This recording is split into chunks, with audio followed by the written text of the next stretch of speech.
It was the sound of laughter that cut deeper than any insult. Not joyful laughter, the kind that warms hearts, but the sharp, mocking kind that makes you wish the ground would open and swallow you whole. Maria stood at the entrance of the brightly lit dojo, clutching her worn canvas bag. Her shoes were old, the kind that had seen more miles walking to work than she'd ever cared to count. The faint smell of floor polish and sweat drifted from inside. She hesitated, staring at the row of neatly dressed students practicing kicks in unison. She didn't belong here. At least, that's what the voice in her head whispered. But she had promised herself something. This time, she wouldn't run away. Maria wasn't an athlete. She was a house cleaner by trade, a widow by circumstance, and a mother by love.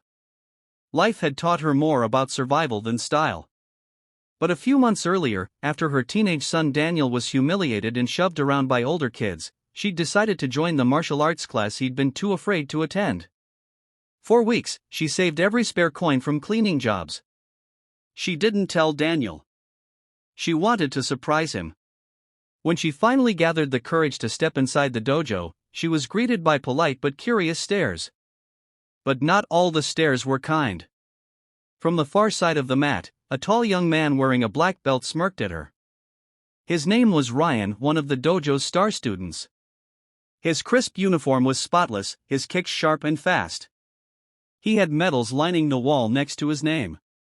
Maria bowed respectfully to the instructor, Mr. Lewis, and explained she wanted to join the beginners class. Before the instructor could respond, Ryan's voice carried across the room. "You sure you're in the right place, lady? We don't have a cleaning service here." The words drew chuckles from a few students. Maria's cheeks burned, but she didn't say anything. She'd been through worse. She simply tightened her grip on her bag and met his gaze without blinking. Mr. Lewis quickly silenced the laughter and welcomed her, but Ryan's smug smile lingered. Challenge 1: Belonging in a place that looks down on you. Maria started training the very next day. It wasn't easy. Her muscles ached, her knees popped when she squatted, and her wrists trembled when holding a stance. More than once, she overheard Ryan whisper to other students about how she was wasting everyone's time. But Maria kept coming. Day after day. Morning after her cleaning shifts, evening after cooking dinner for Daniel. At night, she'd practice footwork in her tiny kitchen, the tiles cold beneath her bare feet. Her reflection in the window wasn't that of a warrior, it was a tired woman with dark circles under her eyes. But every step reminded her why she was doing this, so Daniel could see that fear can be overcome, no matter how late in life you start. Challenge 2: Public embarrassment. A month later, the dojo held a demonstration day. Families, friends, and even local journalists came to watch. Students showcased their best techniques in front of the crowd. Maria was assigned to pair up for a sparring drill. By sheer bad luck, or maybe fate, she was matched with Ryan. He grinned like a cat handed a trapped mouse. "Don't worry," he said just loud enough for nearby spectators to hear, "I'll go easy. Wouldn't want you to break a hip." Laughter rippled through the crowd. Maria swallowed hard. She could hear Daniel somewhere in the audience. She could almost feel his eyes on her. The demonstration began. Ryan circled her, throwing light jabs and testing her guard. She blocked clumsily at first, the murmurs growing louder. Then, something inside her clicked. She remembered the quiet lessons Mr. Lewis had given her after class about using an opponent's energy against them, about staying calm, about not letting the noise in your head drown out your instincts. When Ryan lunged forward, overconfident, Maria sidestepped. In one fluid motion, she grabbed his arm, pivoted her hips, and swept his legs. He hit the mat with a thud that silenced the room for half a second. The instructor called for them to reset, but Ryan's pride wouldn't let him back down.